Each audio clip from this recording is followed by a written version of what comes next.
I'm at point 3, pardon me, which is control of language.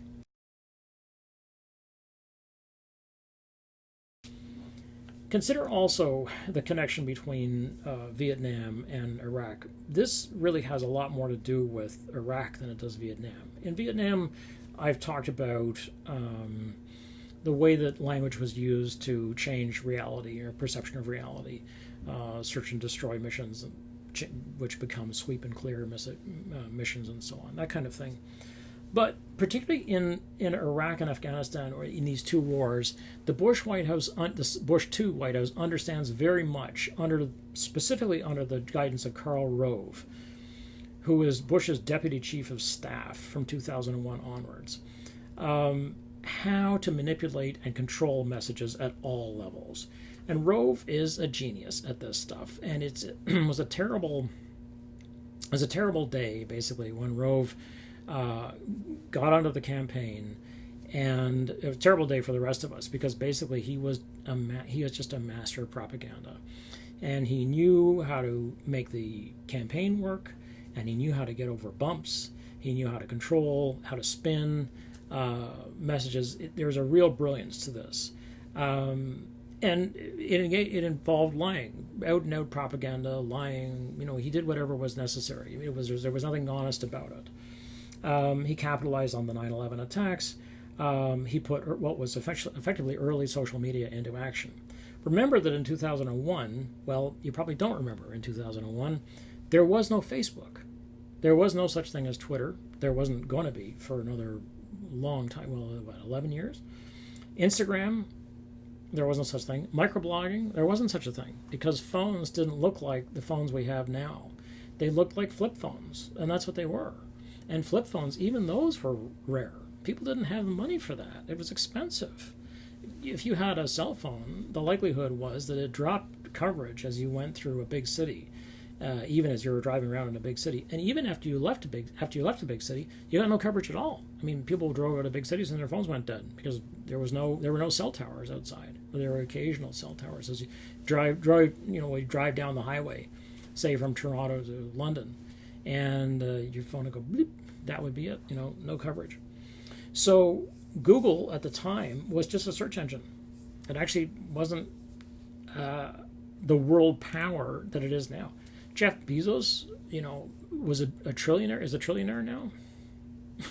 Man, when we first started using Amazon, they used to send gifts to you if you'd use Amazon. For a while, I had an Amazon mug, believe it or not. I could probably sell that thing on eBay now. And phones certainly didn't have browsers. They could very rarely go on the web.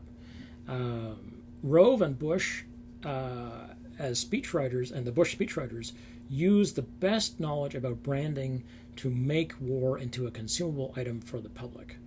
And they were helped a great deal by David Frum, became famous for coining the term axis of evil, which connected this appeal to the good war, right, the capital G, capital W, good war, World War II, because of the term axis, which referred to the Nazis, Imperial Japan, and fascist Italy, right, and as well as fascist Spain, and for a brief period the Soviet Union, but that fell apart. Right? So the axis was just the Allied powers versus the Axis power. So the axis of evil, which was supposed to be Iran, Iraq, and North Korea. Okay, who knew? Frum put in sort of an amount of just basic, good old-fashioned basic Muslim anti-tolerance. Is like that is we're intolerant of the Muslims, and we're just racist. I mean, basically, these are people who are they're Asian of one kind or another. Either they're Southeast Asian, Korean, North Korean, or they're brown people from the Middle East. They're bad news, basically. So, and the press loved it. And because the press loved it, we never heard the end of it, which is sort of what happened to us with Trump.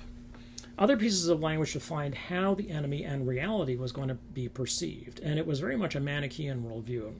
A Manichaean worldview is that things are stark and they're based in simplistic black and whites.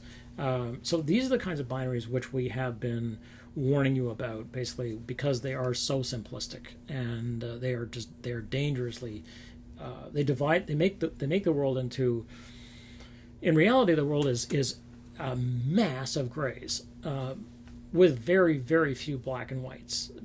There are a few, but if you can reduce the world to black and whites, then you can sell a point of view. You can say, we're white, they're black, that's the end of it. Saddam was Hitler, bin Laden was a crazed fanatic, and so on. Well, you can sell that. You can't sell, we're not so fond of this person because we don't like their economic policies. Like, oh, what's that?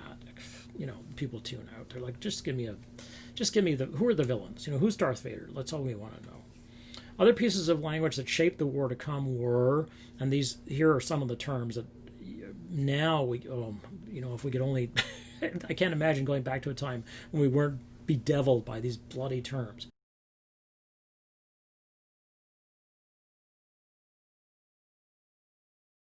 Failed state. A lot of these came out of the Bush White House. Failed state. They began talking about states that were failed. It's like, what is that? It's like it didn't do well on its exam. It's like North Korea, you have failed. You go, oh no. So failed state, rogue state, non-state actors. This came out in dealing with Osama. It's like, well, what is he? Well, a non-state actor. Preemptive war. What? A preemptive war? Like you go to war to preempt what? Another war. That's what we call a war. That's not a preemptive war. That's just a war. The GWOT, as it was called, the capital G, capital W-O-T, I'll put this up on a slide, which was the Global War on Terror. That one didn't last very long because people made such fun of it. Well, this is before Twitter, right? So there was no Twitterverse. There was no easy, fast way of making fun of things. You actually had to get on the web every day, and using your actual computer. And laptops were very expensive, so most of us didn't. Like I didn't own a laptop until 2004, I think, something like that. I was like, I got to get one of these things. They were cute. I was like, I must have one. And actually, I did use it a lot. That was a really nice laptop. I missed that laptop. It was a good laptop. So you'd get on the web and you'd log into some bulletin board and say, whoa, what do you make of this? Isn't this funny? Ha ha ha. And you have to close your computer, go away, and you won't be online anymore. No more news, because you didn't have a phone. You didn't have a phone to look at. You didn't have a phone in your hand. So when people went places, they just sort of sat there. You'd take a book. What a concept. So the GWOT was like, what the hell is this? It was just so funny. So we were like, oh, GWOT. They got rid of that one fast. So Operation Infinite Justice, which I talked about, which became Operation Enduring Freedom. Okay, fine. Terrorist, because Bush began using the word terrorist right away. And everybody became a terrorist, or with us or with terrorists. So either it's us, capital U, or you're a terrorist. Insurgent. This is one of these deeply problematic phrases. What were you going to call the quote-unquote enemy? They weren't really your enemy. This was people you were fighting. So it's like, well, what are they? Well, you don't want to call them terrorists because what did they do to you? Like, what did a Mujahideen fighter was trying to protect his home against white people who were invading? What did they ever do to me that required me to send troops to fight them and kill them? Like, really, honest to God, like what did they do to me? Well, nothing, as it turns out. So why would I call them my enemy? It's like, I'm not going to call them. Were they terrorists? No, they're farmers. Most of them are having to farm opium because they don't have any money to pay for food.